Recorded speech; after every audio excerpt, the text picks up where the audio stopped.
So let's go directly now to hear from our first speaker today, and that is Giles White, the Technology Sales Manager at BOMAG UK. He's going to talk about the development of autonomous construction machinery. Giles has over 20 years experience working in the industry and is on the cutting edge of autonomous machinery. Welcome, please, Giles White. Many thanks, Declan. So good morning, everybody. My name is Giles White, and I'm the Key Account and Technology Sales Manager for BOMAG Great Britain. We've been working on several technology projects in the last few years, based around the Connected Job Site 4.0, as well as autonomous data gathering and autonomous machine technology. As part of this presentation, I'll be covering the vision of the future, as well as where we are now, and also the realities of a job site today.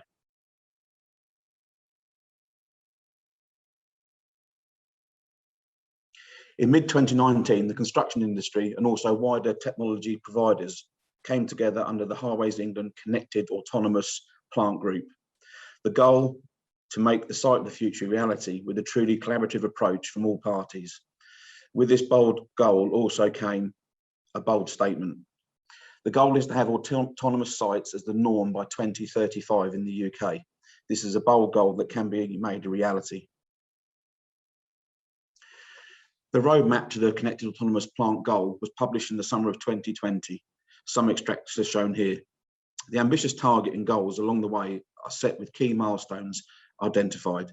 The cooperation of authorities, designers, manufacturers and contractors have made this document possible. To understand the reasoning behind the CAP goal, several key benefits were identified. Efficiencies from enhanced machine control are well documented, proven, and adoption is increasing, but not yet the norm. Quality can be an easy gain, as it is not just about the quality job, it is the reproducibility and consistency of the results. Here, automation can make a big impact with repetitive tasks. Speed gains in modular and off-site assembly are clear, as well as utilising advances in technology to improve the efficiency on-site and also reduce the rework that is required, the right first time approach.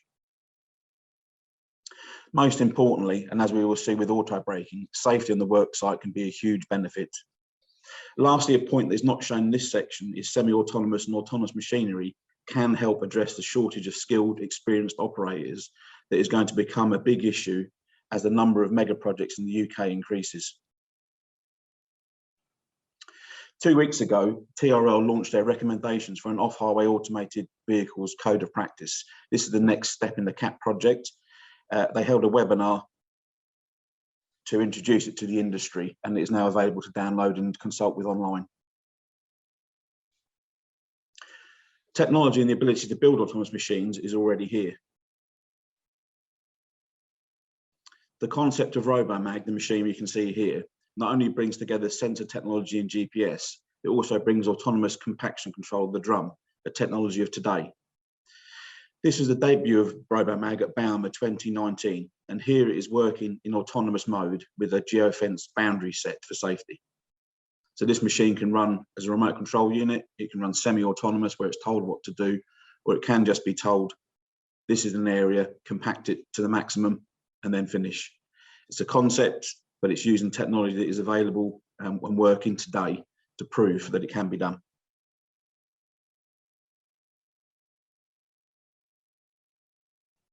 To put the future in perspective, we need to know where we are today. So lots of manufacturers on the site, lots of different machines on the site. Very few of those machines are connected, and there's minimal semi-automation on some of the machines. For compaction, which is what we specialise in, the systems are method spec. Basically, it's tables that were written in the 50s and the 60s, and this is how it's worked. The few operator aids and very few results are recorded, and very few machines are connected.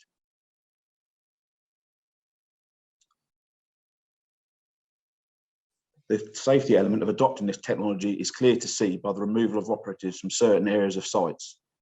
People-plant interface safety issues are reduced if the number of people on the site are reduced. The line marking robot at the bottom of the screen, taking operators out of the danger area, highlights some of the advantages of technology, and this is being used on the network today. The Highways England raised the bar statement that made 3D machine control compulsory to be used on major sites was a major factor in the increase of technology adoption over the last few years. Many technologies and ideas need to come together to make automation a reality. Safety can be a key gain, as can be seen here.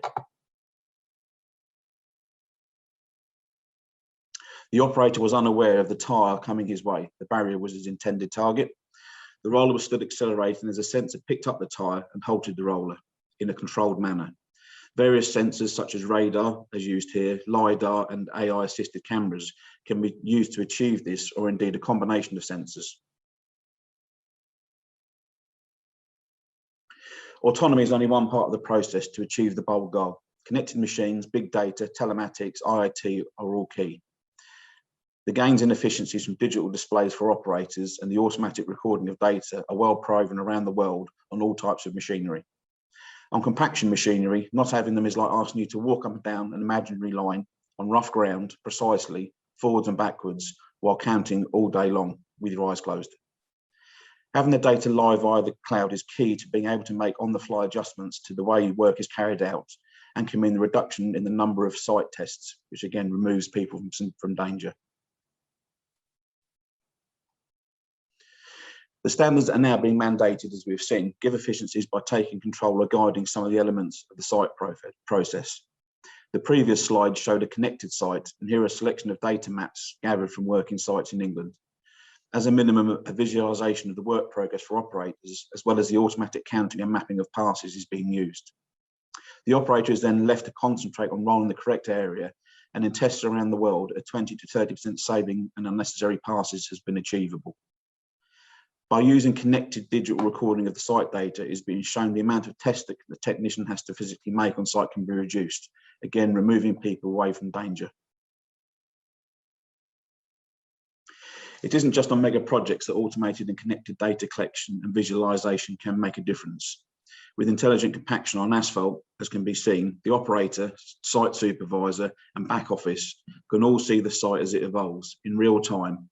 And once again, coupling this data with automated testing technology means on-site testing can be reduced, again removing technicians from harm's way.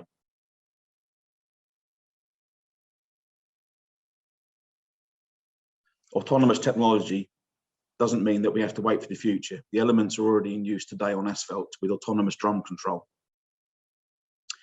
Here, the operator selects the layer thickness, and then the sensors pick up the material stiffness and adjust the compaction energy to suit. Again, this leaves the driver to concentrate on the surroundings he's working in and also hitting the right lines for his rolling.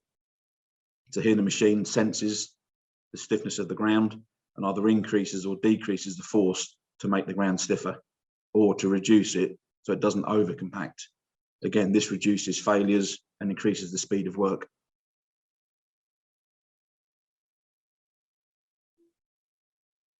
And the same with earthworks. The operator sets the target level that has been identified by prior testing, and then the sensors and drum take over, autonomously adjusting the compaction force depending on sensor feedback.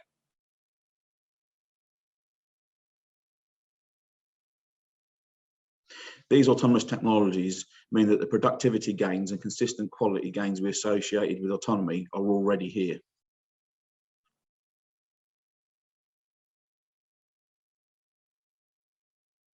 And here the drum's automatically changing the force, more or less depending on the ground conditions, all automatically without the operator having to do anything at all.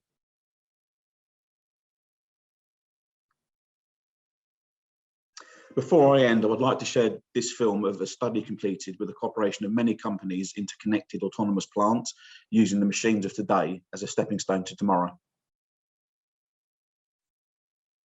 So here's a standard roller, no different, doesn't look quite as advanced as Robomag, fitted with a multitude of sensors and data.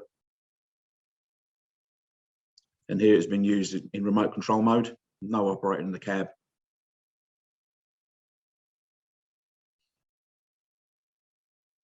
The next step is semi-autonomous, where the driver drives it forwards and the roller then maps where it's been and automatically is shown reverses over exactly the same place.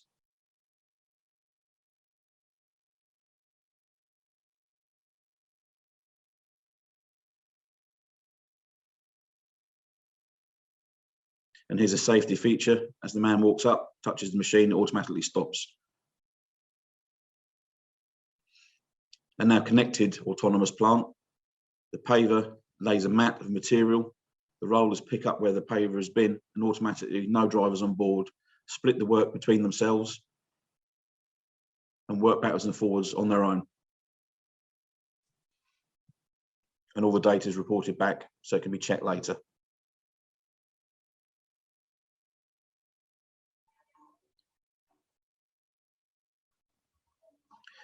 So back to the start, back to the end of the game, which is Robomag, the machine that's been built, that works. But in order to get there, we need to go on a journey, and we need to finish the journey.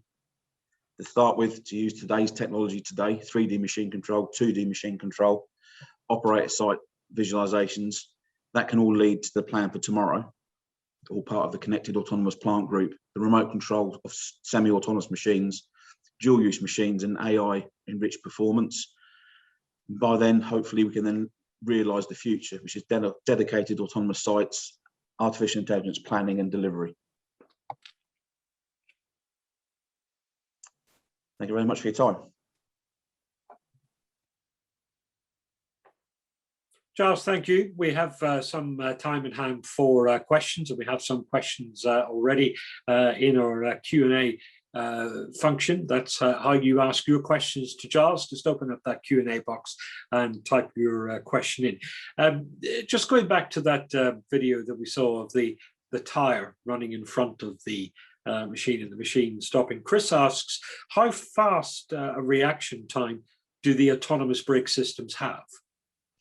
Well, the system's actually fitted on there. It's speed related. So as the roller increases in speed, it gets direct feed from the roller and it actually increases the stopping distance.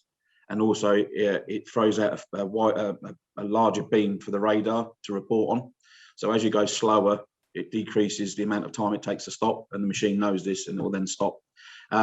It's not instantaneous, but it's very, very quickly. We rolled the tyre several times at around 0.5 metre to 1 metre in front of the machine, and it stopped every time.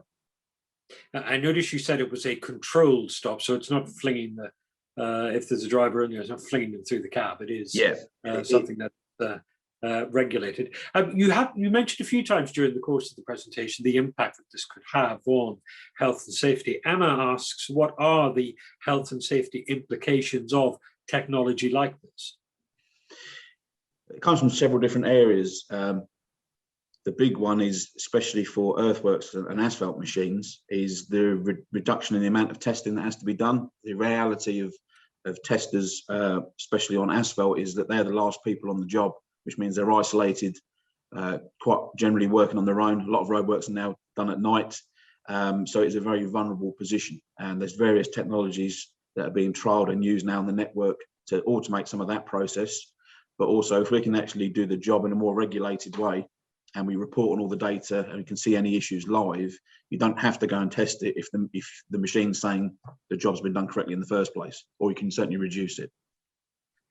And in terms of how widespread the use of this equipment might become on construction sites, and the range of equipment that might become autonomous or even connected in machine learning, Dean asks, what site equipment will need to be autonomous by, well, he's picked the year 2033. Well, 2035 is the bold goal, to have the majority of major sites. It's not going to be every site. It's not going to be every building site. There needs to be a scale, because not only does the machine need to be built to be an autonomous machine, also the sites have to be, with current technology, probably a dedicated autonomous site. So it needs to be a large scale site to make it work. But it will be the majority of machines, but it's generally the repetitive jobs where, say you're with a roller rolling backwards and forwards 20 times, or a dump truck has to go from point A to point B and be loaded at each end. It's a repetitive thing. The reality is, certainly with today's technology, operators will probably still be required for the foreseeable future, but it may mean that they're more of a safety and a guide and a drive rather than actually carrying out the operations.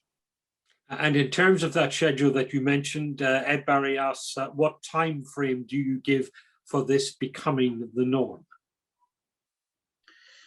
I think 2035 is a very, very bold goal. It's optimistic. The technology is there, but there's lots of things that have to be put in place first around safety issues, around the code of practice, which TRL have moved to the next step to make it a practical reality. I think semi-autonomous and remote control machines will become a lot more prevalent in the next 5 to 10 years with mega projects in order to reduce the effect of the skill shortage, which we will have. Full autonomy, I think, is a very bold goal. And with today's technologies, it can be done, but it's going to be quite a hard goal to achieve. But with the speed of technology changing, it could all change in 5 years' time.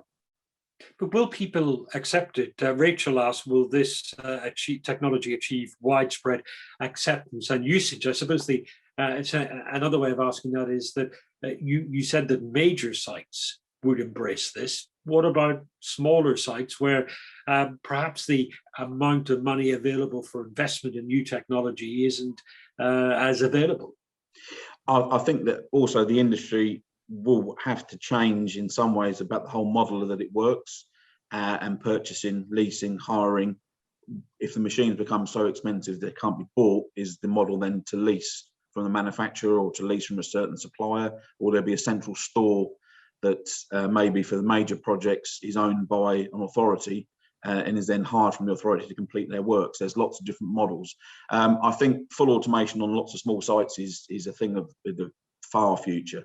But what might come in and what has started to happen already is on smaller sites, semi-automation, 3D machine control, where the operator guides the machine and the machine knows what it's doing and what it needs to do.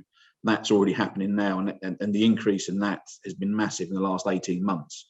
So I can see that side of it, and as more people adopt it, the technology becomes cheaper, therefore it becomes an easier goal to achieve. John Pierce notes that this is a large step for a typical construction worker. In addition to a site manager, will an IT manager now be an essential role on site as well? Well, some of the technology, as we saw with some of the rollers, but also with diggers, is also being used a lot more now. It's been adopted certainly by major contractors in England. And one of the things that initially comes out is that very question. But with autonomous drive and autonomous controls, in some ways, once the initial training's been carried out, they're actually easier machines to use. And that's what a lot of the drivers are finding now, a lot of the operators, are finding now, is that when they're using a machine, they can actually concentrate on the site around them, where they're driving, to make sure they're hitting the right lines and doing the right thing, because they don't have to think about the little bits of data that are really, really important, because they're being handled automatically. But yeah, it is a step up, but it's not necessarily a massive step up in the use of the machines.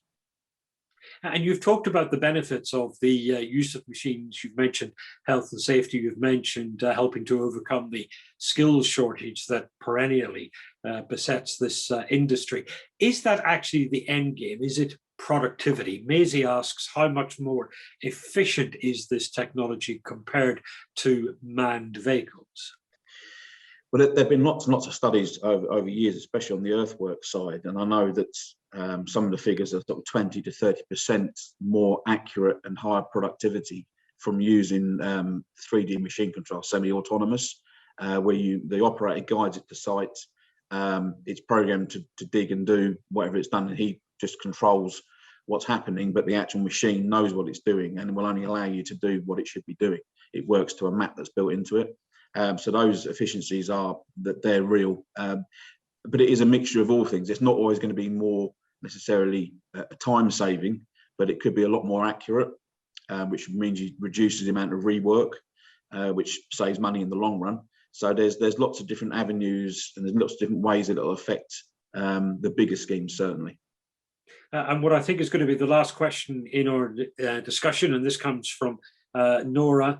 asking about the insurance implications on behalf of the employer if there is an accident with this technology. As far as you know, what are they?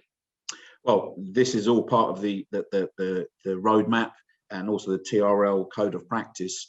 Is that it's not just the companies building machines like ourselves, or the contractors that are using them. It's the whole concept has to be looked at, and all the legislation needs to be put in place. Codes of practice, the safety, the insurance is one big one. Who's liable for what? None of that exists at the minute. The framework is now out for consultation. Until that has actually been put in place, the reality is full automation, it won't happen, because that framework needs to be put in place first. But that was all part of the CAP group, was bringing together the authorities as well as manufacturers and end users. Giles, thank you so much. Giles White, who's the Technology Sales Manager at BOMAG GB. Thank you so much for your presentation and for sharing your insight with us. And thank you to all of you who asked questions during that discussion as well. Remember, use the Q&A function to ask your questions of our speakers. Use the chat function to network and to share your LinkedIn profile with the other participants who are watching this discussion today.